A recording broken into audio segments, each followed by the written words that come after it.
I'm Deb Svec, as you all know, the current president of FAME.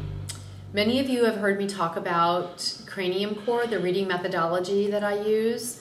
I'm extremely excited as the year came to an end. Cranium CoRE is now web-based.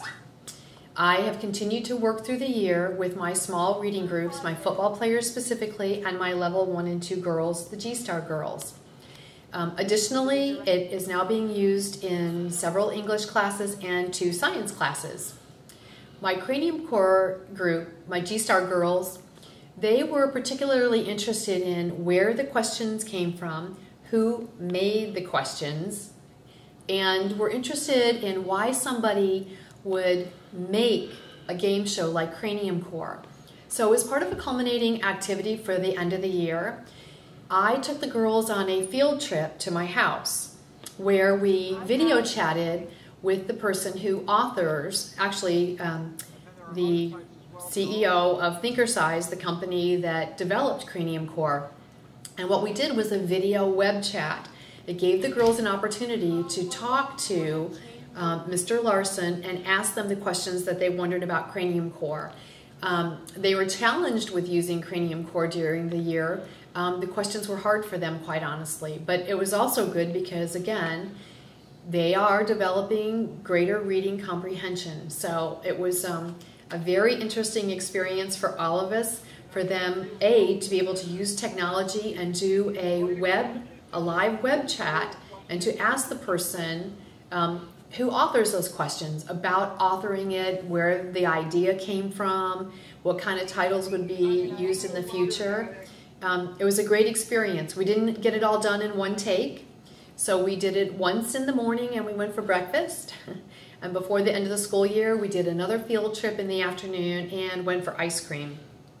So not only do I feel like they were successful in advancing their reading comprehension, it's also just been a wonderful opportunity for the girls and I to form a relationship where they felt safe in the media center. They were learning to read a little bit better, who and what they like to read. So it's been a very positive experience, and I'm really looking forward to working with them again next year. 2 of the girls, the 10th grade girls, did pass the FCAT, so I'm losing them, but my 2 9th grade girls will remain, and I will add to my group. So I hope you enjoy getting to view them experiencing the video web Good afternoon, Mr. Larson. I'm here with my GSTAR girls. We've been using your program, Cranium CoRE.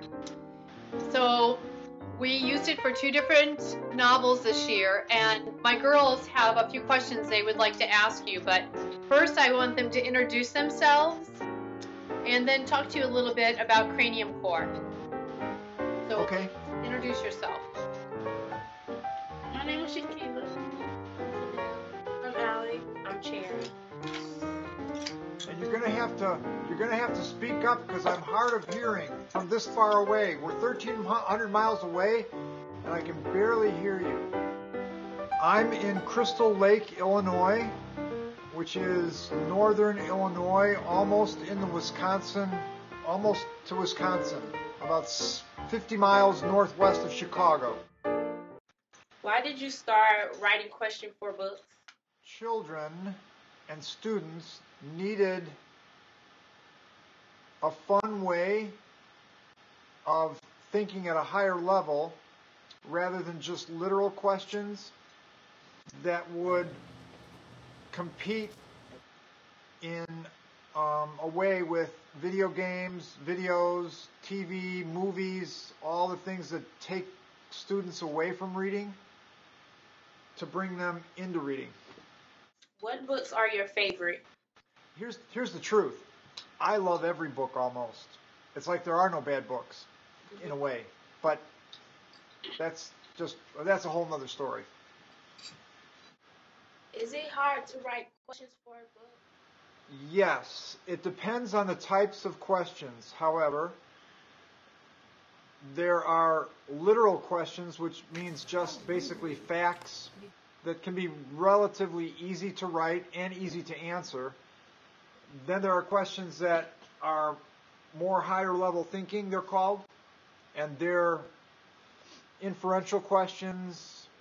For example, you might see a tear in someone's eye as a description in the story, and then you might ask the question, what was that person feeling at the time?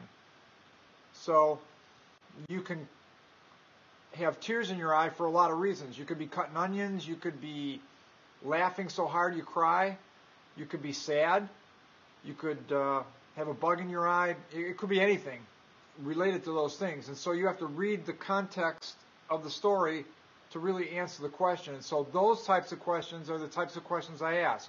They're called inferential questions. And then there are other types as well that are also higher level thinking questions, and they're a little bit more difficult to ask and also to answer. When I first started, I wrote questions that were called higher level thinking questions. So I started about 6 years ago writing questions so they looked like your state test question. Is the game and playing the game, that experience, is it fun?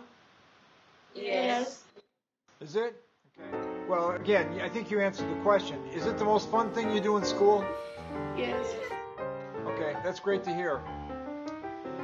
So if I heard you correctly, what you said was it's a fun thing to do, and it also helps you understand the book more, correct? Yes. Yes.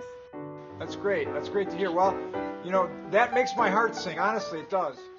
Okay, well, again, you've made my heart really jump for joy today by talking to me like this and letting me know that my dream is actually working. So I thank you very, very much for that and for your time. Thank you. Thank you. Have a great day. You too. Bye now. Bye.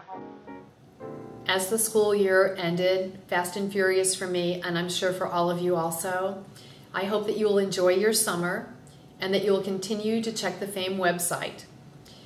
There will be new information posted throughout the summer concerning the conference, and I am so excited to bring to you the Digital Literacy Hub with some really new, great, innovative ideas to share with you about how to incorporate technology into your media center from very basic level through a couple of more advanced things, but everything we offer there will have a starting place for each and every one of you. I also encourage you to make plans now, start lobbying now for your attendance there, because as far as technology goes, you will not be disappointed. Keep reading this summer. The Sunshine State list and the Florida Teen Read list is absolutely fabulous this year. So be like me. I'm on the beach reading, but I'm reading young adult literature, not what everyone else on the beach is reading.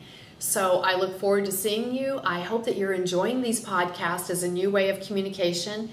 And I would like feedback from you. Do you think this is an effective way to communicate? And do you like the new look of FAME? And the website also. Any feedback you give would be greatly appreciated. I look forward to seeing you all at the end of September.